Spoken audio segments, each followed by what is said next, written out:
नया मुद्रास्फीति डेटा। आइए इसे देखते हैं और चलिए कैलेंडर पर चलते हैं। जो सबसे दिलचस्प था, चलिए बस ये कहते हैं कि आज जो डेटा आया उसमें सबसे उल्लेखनीय दो बातें हैं। व्यक्तिगत आय 0.9% बढ़ी है, जिसे आप शानदार समझेंगे, लेकिन फिर व्यक्तिगत खर्च में 0.2% की कमी आई है। मेरा मतलब है, हमने इसके बारे में बात की जब हम जीडीपी देख रहे थे अब, और ये मुद्रास्फीति के लिए समायोजित नहीं है। अगर आप मुद्रास्फीति के लिए समायोजित करते हैं तो यह और भी बड़ा नकारात्मक नंबर होता है। तो यह भी अजीब है कि आपकी व्यक्तिगत आय इस हद तक उम्मीदों से अधिक हो और आपकी व्यक्तिगत खर्च इस हद तक उम्मीदों से कम हो। वहां कुछ अजीब है, फिर से इसे जांचें। लेकिन ये एक अच्छा नंबर नहीं है। लेकिन ये बस उस बारे में जो हम पहले बात कर रहे थे उसे समझाता नहीं है। बाकी सब कुछ कोर पीसी के साथ लगभग मेल खा रहा है, मुझे लगता है। आइए देखें कि महीने दर महीने क्या हुआ ताकि हम एक प्रवृत्ति निर्धारित करने की कोशिश कर सकें। तो पीसी मूल रूप से पिछले महीने के समान ही है। तो पीसी में कोई बदलाव नहीं, साल दर साल थोड़ा नीचे। लेकिन फिर से महीने दर महीने कोर एप्स वास्तव में महीने दर महीने 1 दशमलव बढ़ गए हैं। तो ये गलत दिशा में जा रहा है। और फिर कोर पीसी नीचे है। ये शायद बस आधार प्रभावों के कारण है। और फिर आपके पास ये था, अमेरिका का व्यापार संतुलन सामान में बस बढ़ गया। मेरा मतलब है 122 बुरा है, लेकिन इसकी कीमत 133 है। वाह वाह। तो चलो देखते हैं कि बाजार कैसे प्रतिक्रिया दे रहे हैं। और चलो हमारे पास चलते हैं। हमारे पास है, ओ वाह। तो S&P 500 1% ऊपर है। डॉव 600 अंक ऊपर है। नेस्डेक 300 ऊपर है। मुझे नहीं पता कि ये क्यों ऊपर है, बस आप जानते हैं, मुनाफा निकालने के अलावा, क्योंकि ये पिछले 1.5 हफ्ते में बहुत नीचे रहा है। हालांकि शायद सिर्फ इसलिए कि बाजार अधिक फेड दर कटौती की कीमत लगाना शुरू कर रहा है। शायद यह डॉव और S&P और नेस्डैक में स्थानांतरित या रिसाव करना शुरू कर रहा है। शायद मैं इन चीजों का इस स्तर पर विश्लेषण करने में अच्छा नहीं हूं। आप जानते हैं मैं अधिकतर मैक्रो व्यक्ति हूं। ओह, मैं आपको बताने जा रहा हूं कि मुझे क्यों लगता है कि खैर, मैं आपको बता सकता हूं कि मैं क्यों सोचता हूं, लेकिन आप जानते हैं, इसे एक चुटकी नमक के साथ लें, क्योंकि यह निश्चित रूप से मेरा विशेषज्ञता का क्षेत्र नहीं है। मेरा अनुमान है कि शायद यह इसलिए है क्योंकि फेड दर में वृद्धि की संभावना बढ़ रही है, या शायद यह बस मुनाफा निकालने के कारण है। आप जानते हैं, कुछ भी सीधी रेखा में नीचे नहीं जाता। आप जानते हैं, यहां और भी कुछ नकारात्मक आर्थिक समाचार हैं। इंटेल ने अमेरिका में चिप प्लांट खोलने को अगले दशक तक टाल दिया। ठीक है, इसे 2026 में उत्पादन शुरू करना था, तो ठीक है। अगर एआई ही है जो अर्थव्यवस्था को सहारा देने वाला है, आप जानते हैं, मुझे नहीं पता कि वे इसे 2030 या उससे आगे तक क्यों टाल रहे हैं। और फिर आप देख सकते हैं, आप जानते हैं, ठीक है। एक और चीज जो मुझे बाजार के लिए चिंतित कर देगी, वह है ये देखना कि आज 10 साल की ट्रेजरी यील्ड ने क्या किया। 10 साल की ट्रेजरी यील्ड फिर से बड़ी गिरावट में है। देखो, हम लगभग यहाँ 3 के हैं दोस्तों। मेरा मतलब है कि हम अभी भी 4.1 पर हैं। दिन के हिसाब से लगभग 7 आधार अंक, लगभग 8 आधार अंक नीचे। लेकिन अब वक्र उलटा हो गया है। मैं फेड फंड्स और 10 साल की ट्रेजरी को 12 आधार अंकों से देख रहा हूं, तो वक्र और अधिक उलटा होता जा रहा है और फेड बस दरों को स्थिर रखे हुए है। आइए 2 साल की ट्रेजरी पर नजर डालते हैं, क्योंकि स्पष्ट रूप से फेड आमतौर पर 2 साल की ट्रेजरी का पालन करता है। हाँ हाँ, देखो कि हाल ही में 2 साल की ट्रेजरी ने क्या किया है। ये चीयर 36 से 3.98 तक गिर गया है। ये 40 बेसिस पॉइंट्स गिर गया है। और फेड ने कुछ भी नहीं किया है।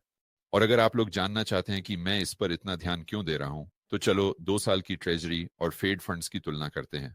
ठीक है, इससे कोई मदद नहीं मिलती। ठीक है, ये चार्ट पढ़ने में मुश्किल है। चलो देखते हैं कि क्या फेड की वेबसाइट पर कोई बेहतर चार्ट है। हाँ, आप लोग आमतौर पर ऐसा देखते हैं। ठीक है। तो पहले, अगर आप लोग इसे नहीं देख पा रहे हैं, तो फेड फंड्स लाल रेखा द्वारा दर्शाया गया है और 2 साल की ट्रेजरी यील्ड नीली रेखा द्वारा दर्शाई गई है।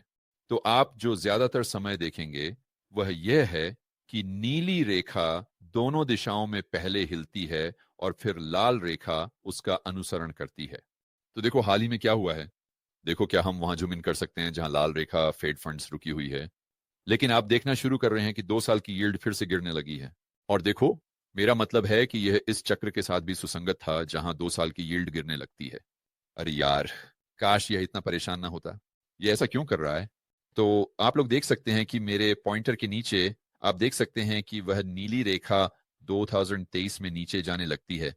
और फिर निश्चित रूप से इसे 6 महीने बाद, 7 महीने बाद कहें, फिर फेड रुकता है और फिर हम 2024 की शुरुआत में पहुंचते हैं और नीली रेखा वास्तव में गिरने लगती है और फिर इसे 3 या 4 महीने बाद कहें फेड गिरता है। और अब जो हम देख रहे हैं या पिछले कुछ महीनों में वह ये है कि उन दोनों रेखाएं एक दूसरे के करीब आ रही हैं। हम फेड को देखते हैं ऊ, और खैर लाल रेखा और नीली रेखा मूल रूप से लगभग एक ही स्तर पर हैं, लेकिन अब हम देख रहे हैं कि वह नीली रेखा फिर से गिरने लगी है और अगर यह जारी रहता है तो आपको यह मान लेना चाहिए कि वह लाल रेखा 2, आप जानते हैं मुझे नहीं पता, 12 महीने की देरी के साथ अनुसरण करेगी अगर इतिहास एक शिक्षक है। और फिर से यहां कोई निश्चितताएं नहीं है, केवल संभावनाएं हैं। लेकिन जब आप एक पूरा चार्ट देखते हैं तो आप लोग यह अपने आप कर सकते हैं और आप देखते हैं कि ज्यादातर समय वह नीली रेखा पहले जाती है और जहां भी वह नीली रेखा जाती है लाल रेखा उसका अनुसरण करती है। बिटकॉइन आज ऊपर है तो उन्हें वहां एक सांस लेने का मौका मिलता है। मुझे नहीं पता कि ऐसा क्यों है, बस इतना ही पता है कि कुछ भी सीधी रेखा में ऊपर या नीचे नहीं जाता। सोना काफी गिर गया, शायद ये एक मजबूत डॉलर की वजह से है, ये सीएनबीसी के अनुसार है, या शायद ये बस एक सांस ले रहा है। तेल 73 तक पहुंच गया है, अब तेल लगभग 68 पर गिर गया है। असल में चलो एक चार्ट पर नजर डालते हैं, क्योंकि आप जानते हैं बहुत से लोग इसे आपूर्ति पक्ष की चीजों पर दोष दे रहे हैं। लेकिन अगर आप 10 साल की ट्रेजरी यील्ड और अटलांटा फेड को देख रहे हैं तो भगवान के लिए आपको सोचना चाहिए, ठीक है, शायद ये एक मांग पक्ष की कहानी है, न कि आपूर्ति पक्ष की। तो चलो देखते हैं, ये केवल 15 जनवरी था, हम 22 पर थे और फिर हम बस इसे सीधे नीचे आते हुए देखते हैं। चलो देखते हैं कि क्या हम थोड़ा कर सकते हैं। वहां हम जा रहे हैं ये देखना आसान है। और फिर से मुझे लगता है कि बहुत से विशेषज्ञ कहेंगे ओह खैर यह इसलिए है क्योंकि ट्रंप हमेशा ड्रिल के बारे में है। शायद जाहिर है कि यह एक हद तक इसमें भूमिका निभाता है, लेकिन क्या ये इस बारे में अधिक है या ये इस बारे में अधिक है कि 10 साल की ट्रेजरी यील्ड आपको क्या बता रही है? इसका मतलब है धीमी वृद्धि और महंगाई की अपेक्षाएं। खासकर जब आप इसे उपभोक्ता भावना के साथ जोड़ते हैं, जो वॉलमार्ट हमें बता रहा था और जो स्टारबक्स वास्तव में कर रहा है जॉइन आदि। आप जानते हैं ये मेगा कॉरपोरेशन इनमें से बहुत से मुश्किल में हैं, कामकाजी लोगों को निकाल रहे हैं या बस पूरी तरह से बंद हो रहे हैं। और फिर आप इसे अटलांटा फेड के जीडीपी के साथ मिलाते हैं जो नकारात्मक 10.5% तक पहुंचने के लिए धूम्रपान कर रहा है। और आपको यह सवाल पूछना होगा, क्या यह तेल का 22 से गिरकर हाल ही में 68 पर आना है? मुझे नहीं पता कि यह क्यों नहीं है। मुझे पता है कि यह आज या पिछले दिन 68 पे था, क्योंकि मैं उस पर एक कहानी करने वाला था। मुझे नहीं पता कि यह क्यों नहीं दिखा रहा है, लेकिन यह 68 के आसपास पहुंच जाता है। आप जानते हैं वहां एक बड़ा गिरावट है। मुझे लगता है कि आपको कम से कम यह विचार करना चाहिए कि इस गिरावट का एक बड़ा हिस्सा बाजार द्वारा मांग को देखने और मांग के कमजोर होने के कारण हो सकता है, और यह फिर से आर्थिक संकुचन के साथ संगत होगा। खैर जॉर्ज, मैं आपको बता सकता हूँ कि जहाँ मैं अभी था वह पूरी तरह से समझ में आता है। पिछले सप्ताहांत में बाल्टीमोर के एक वॉलमार्ट में था। तुम्हें ऐसा करने के लिए क्या सोचने पर मजबूर किया? खैर हम आपके जीवन में आपके अपने हाथों में थे। वहां ऐसा लग रहा था जैसे फेंटनाइल का युद्ध क्षेत्र हो। मैं और पीजे गए। हम वहां केवल ग्रिंगो थे, ये तो निश्चित है। और ग्रिंगोस? हाँ हाँ, मुझे नहीं पता कि तुम बाल्टीमोर क्यों जाओगे। खैर हम मैरीलैंड में थे। और हम वास्तव में वहां एक बहुत अच्छे स्थान पर थे। लेकिन हमारे पास, हाँ खैर हमारे पास थोड़ा फुर्सत का समय था, तो मैं बोला हे पीजे, चलो इस जगह की खोज करते हैं। और इसलिए हम बाल्टीमोर के वॉलमार्ट में लोगों का इंटरव्यू लेने वाले थे। लेकिन ये एक युद्ध क्षेत्र था। हम जैसे थे, हमें यहाँ से निकलना होगा। हमने प्रवेश किया। हाँ, उनकी अर्थव्यवस्था निश्चित रूप से फल-फूल नहीं रही है। लेकिन फिर मैं मैसाचुसेट्स में घर आया, और जब आप फल-फूल रहे होते हैं, अगर आप एक ड्रग डीलर हैं, अगर आप एक फेंटेनाइल डीलर हैं, हाँ, ये आग पर है। लेकिन जब मैं मैसाचुसेट्स में घर आया, तो ऐसा लगा जैसे जब आप किसी को 6 महीने तक नहीं देखते, तो ये वास्तव में चौंकाने वाला होता है कि यहाँ के मॉल बंद हो रहे हैं। और वे जैसे हैं, मैं मॉल में गया क्योंकि मुझे कुछ जूते लेने थे, जैसे कि मैं जानता हूँ कि तुम जॉर्ज पर गर्व करोगे। लेकिन मैं मॉल में जाता हूँ और ये एक भूतिया शहर है। वहाँ कोई नहीं था और आधे स्टोर बंद थे। और इसीलिए मैं बोस्टन या लिंड में कोई स्टोर भी नहीं ढूँढ सका। लिंड में, बोस्टन में नहीं। ठीक है, और लोगों को एक आइडिया देने के लिए, ये बोस्टन से कितनी दूर है? 20 मिनट। 20 मिनट, ठीक है। और तुम वहां कितने समय पहले थे? 2 दिन पहले। नहीं नहीं नहीं नहीं नहीं, मैं उससे पहले हूँ। ओह! गर्मियों के बाद से नहीं। ठीक है, सो और तब मॉल कैसे थे? वे अच्छे नहीं थे, लेकिन कम से कम उनके स्टोर खुले थे। और तो ये जैसे मेसी का स्टोर बंद हो गया। मैंने पहले कभी मेसी का स्टोर बंद होते हुए नहीं देखा। मैंने सोचा कि वे हर जगह हैं, हमेशा खुले रहते हैं। और तो मेसी बंद हो गया, नॉर्डस्ट्रॉम भी बंद हो गया। वहां सच में कुछ भी पाने के लिए कोई जगह नहीं थी। और ये आपके शहर के बड़े मॉल में है। हाँ हाँ, तो आपको इसके प्रभावों के बारे में भी सोचना होगा, क्योंकि वे बड़े एंकर टेनेंट्स हैं, ये तो स्पष्ट है। और उन लोगों के बिना मॉल मॉल खत्म हो गया। हाँ, स्कॉट्सडेल में इसका बिल्कुल उल्टा है। जहाँ जिस जिम में मैं जाता हूँ, अगर आपके पास सुपर कार नहीं है, तो आप बस एक गरीब हैं। हाँ, तुम शायद लाइफ टाइम फिटनेस जाते हो, मैं ऐसा मान रहा हूँ। हाँ, लेकिन वहाँ हर किसी के पास एक सुपर कार है। लेकिन यहाँ मैसाचुसेट्स में मेरा मतलब है लोग बाहर खाने भी नहीं जा रहे हैं और ऐसा लग रहा है कि सभी रेस्तरां बंद हो रहे हैं। मेरा मतलब है यहाँ एक आर्थिक मंदी जैसी स्थिति है, लेकिन जैसे पुराने शहर स्कॉट्सडेल में सभी समय की सबसे तेजी से बढ़ती अर्थव्यवस्था है। हाँ, लेकिन इस पे सोचो, क्योंकि पुराने शहर स्कॉट्सडेल शीर्ष का प्रतिनिधित्व करने जा रहा है। चलो बस ये कहें कि 25% आय अर्जक या अधिकतर उस जगह का प्रतिनिधित्व करते हैं जहां लिन है। सही। अगर मैं गलत हूं तो ये बहुत अधिक नीली कॉलर है और ये मध्य वर्ग का अधिक प्रतिनिधित्व करेगा। हाँ, हाँ, बिल्कुल। ये बिल्कुल वही है जो मैंने देखा है। हाँ, तो मेरा मतलब है ये समझ में आता है। मुझे लगता है कि संक्षेप में जो हम पूरे संयुक्त राज्य अमेरिका में देख रहे हैं वह ये है कि अमीर लोग ठीक कर रहे हैं और गरीब और मध्य वर्ग बस बुरी तरह प्रभावित हो रहे हैं। और उह वे सफेद झंडा लहरा रहे हैं।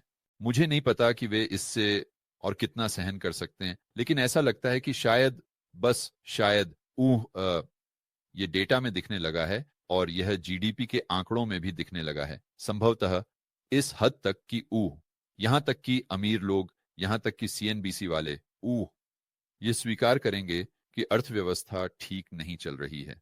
और देखो, इसका समस्या यह है कि ये शेयर बाजार में कैसे खेलता है। ये गिरता है और फिर क्या होता है, जोश, अगर संपत्ति की कीमतें गिरती हैं और फिर स्कॉट्सडेल मॉल और लिन मॉल की तरह दिखने लगता है।